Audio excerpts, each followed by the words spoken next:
எல்லாருக்கும் வணக்கம். இன்றைக்கி சாந்திஸ் கிச்சனில் என்ன பண்ண போகிறோன்னா பருப்பு உருண்டை குழம்பு எப்படி பண்ணலான்னு பார்க்கலாம் வாங்க. அதுக்கு கடலைப்பருப்பை 3 மணி நேரம் ஊற வச்சுருக்கேன். 3 மணி நேரம் ஊற வச்ச கடலைப்பருப்பை இந்த ஜாரில் போட்டு அரைச்சிக்கலாம். பருப்பு உருண்டைக்கு குறன்னு அரைச்சிக்கலாம்.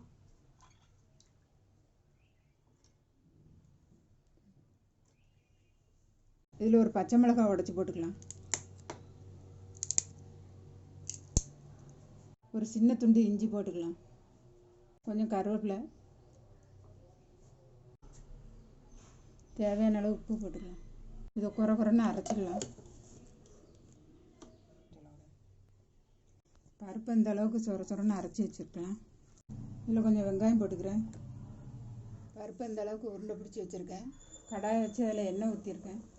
நம்ம உருட்டி வச்ச பருப்பு உருண்டையெல்லாம் எண்ணெயில் போட்டு பொரிச்சிக்கலாம்.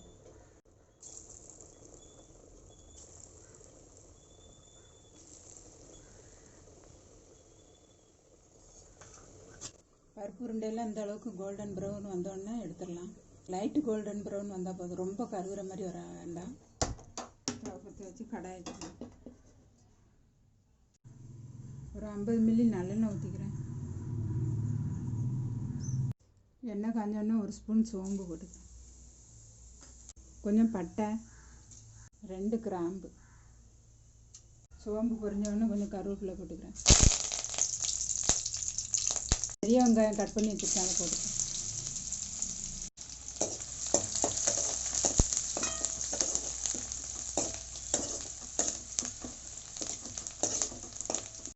ரெண்டு ஸ்பூன் மிளகாத்தூள் போட்டுக்கிறேன். 2 ஸ்பூன் மிளகாத்தூள், 3 ஸ்பூன் மல்லித்தூள் போட்டுக்கிறேன். 1/2 ஸ்பூன் மஞ்சத்தூள்.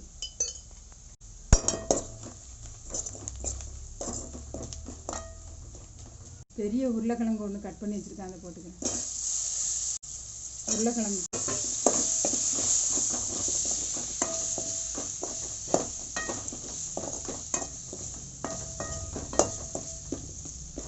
வேகிறது தண்ணி ஊற்றிக்கலாம்.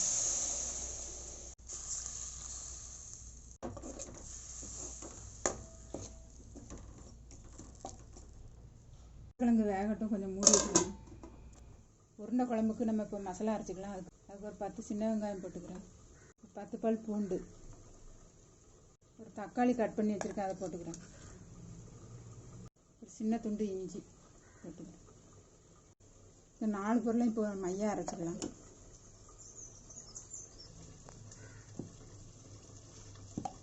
இப்போ மசாலா அரைச்சாச்சு. அரைச்சி வச்ச மசாலா இதில் போட்டுக்கலாம்.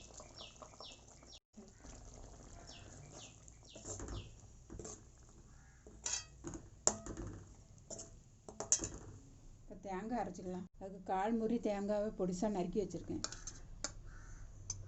3 பாதாம் பருப்பு போட்டுக்கிறேன். இதை மையாக அரைச்சிக்கலாம். தேங்காய் பாதாமும் அரைச்சாச்சு. தேங்காய் பாதாம் அதை ஊற்றிக்கலாம்.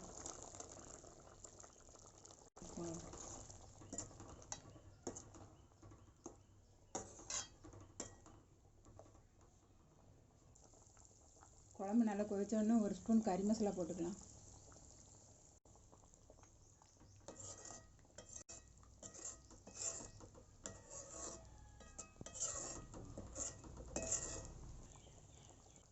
தேவையான அளவு உப்பு போட்டுக்கிறேன்.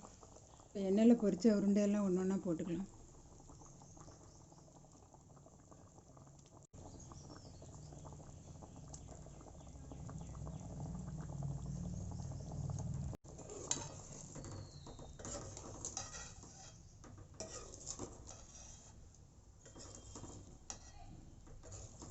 பச்சை மிளகாய் கட் பண்ணி போட்டுக்கிறேன்.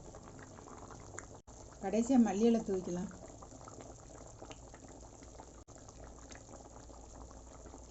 பாருங்கள், சூப்பரான பருப்பு உருண்டை குழம்பு ரெடி ஆயிடுச்சு. ஸ்டவ் ஆஃப் பண்ணிடலாம். நீங்களும் உங்கள் வீட்டில் செஞ்சு சாப்பிட்டு பார்த்து கமெண்டில் எப்படி இருக்குன்னு சொல்லுங்கள்.